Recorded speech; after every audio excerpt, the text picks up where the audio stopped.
ఒక్క దెబ్బకి 3 పిట్టలు. ఒక్కసారి పప్పు రుబ్బుకుంటే 3 రకాల గారెలు వండుకోవచ్చు. అది ఎలానో చూద్దాం ఇప్పుడు.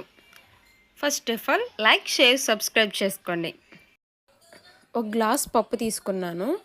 నైట్ అంతా నానబెట్టానండి నేనైతే. మిక్సీ పట్టేసాను, మొత్తం కడిగేసి మిక్సీ పట్టేసానండి. స్టవ్ పై ప్యాన్ పెట్టి ఆయిల్ వేస్తున్నాను. ఆయిల్ మనం మొత్తం అన్నీ చేసుకునేసరికి ఆయిల్ బాగా కాలుతుంది కదా. నేనైతే పావు బెల్లంలో హాఫ్ తీసుకుంటున్నాను. ఎందుకంటే అన్నీ బెల్లం గారెలే కాదు, పెరుగు గారెలు వడలు కూడా వేసుకుందామని ఆయిల్లో గారెలు వేసుకుంటున్నాను.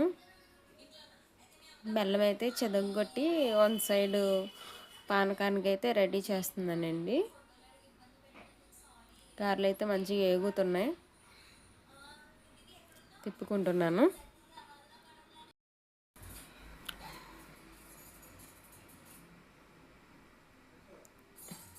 వేగిని తీసేసి మళ్ళీ వేస్తున్నానండి. ఒకసారి పప్పు రుబ్బుకున్నప్పుడే ఇలా వండేసుకున్నాం అనుకోండి, మనకు టైం కూడా సేవ్ అవుతుందండి. ఇది పూజల టైంలో అయితే బాగా సేవ్ అవుతుంది, ఎందుకంటే ప్రసాదం అది చేయాలి, అమ్మో చాలా చేయాలి అని ఇది బాగా యూస్ అవుతుందండి అప్పుడు. ఎందుకంటే ఒకసారి 3 రకాల ప్రసాదాలు అయితే చేసి ఇవ్వచ్చు. పిల్లలు కూడా చాలా ఇంట్రెస్ట్గా తింటారండి, ఎందుకంటే ఒక ప్లేట్లో 3 రకాలు కనిపిస్తూ ఉంటాయి కదా, అందువల్ల తినడానికి కూడా ఇంట్రెస్ట్ చూపిస్తూ ఉంటారు పిల్లలు కూడా. పెరుగు వళ్ళు చేయడానికైతే 2 గ్లాసులు వాటర్ తీసుకుంటున్నాను. అందులో ఒక స్పూన్ పెరుగు వేస్తుందండి. పెరుగు వేసి బాగా కలుపుతున్నాను. రుచికి సరిపోయినంత సాల్ట్ అయితే వేసుకోండి. బాగా కలుపుకుంటున్నాను. మా దగ్గర పెరుగు గారెలు అంటారు, కొంతమంది ఏమో పెరుగు వడలు అంటారు, మజ్జిగ వడలు అంటారు. ఎవరి ప్లేస్లో అలా, ఒక్కొక్క ప్లేస్లో ఒక్కొక్కలా పిలుస్తుంటారు కదా. మీ ప్లేస్లో ఏమని పిలుస్తారో కామెంట్ సెక్షన్లో చెప్పండి. ముందే రెడీ చేసి పెట్టుకున్నాం కదా పానకం, అందులో 1/2 టేబుల్ స్పూన్ యాలకుల పొడి వేసానండి. కలుపుకొని గారెలు వేసేస్తున్నానండి. ఒక స్పూన్ పెరుగు వేసుకొని కలిపి పెట్టుకున్నాం కదండి, అందులో గారెలు వేసేస్తున్నాను. ఎందుకు ఇలా వేస్తున్నాను అంటే గారెలు మొత్తం జ్యూసీగా ఉండడం కోసమండి.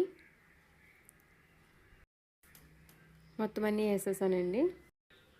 ఉల్లి గారెలు వేసుకోవడానికి ఉల్లిపాయలు, పచ్చిమిరపకాయలు, అల్లం తీసుకొని కట్ చేస్తున్నానండి. మిగిలిన రుబ్బులో వేసేస్తున్నాను. వేసి దీనికి కొంచెం సాల్ట్ కూడా యాడ్ చేస్తున్నానండి. మొత్తం కలుపుకొని గారెలు అయితే వేస్తున్నాను.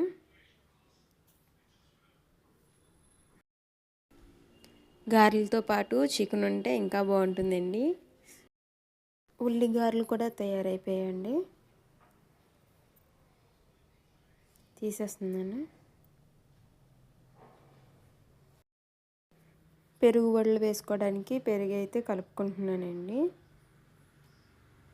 నేను ఒక 1/2 ప్యాకెట్ వరకు తీసుకున్నాను పెరుగు. కొంచెం సాల్ట్ వేసుకొని మిక్స్ చేస్తున్నానండి.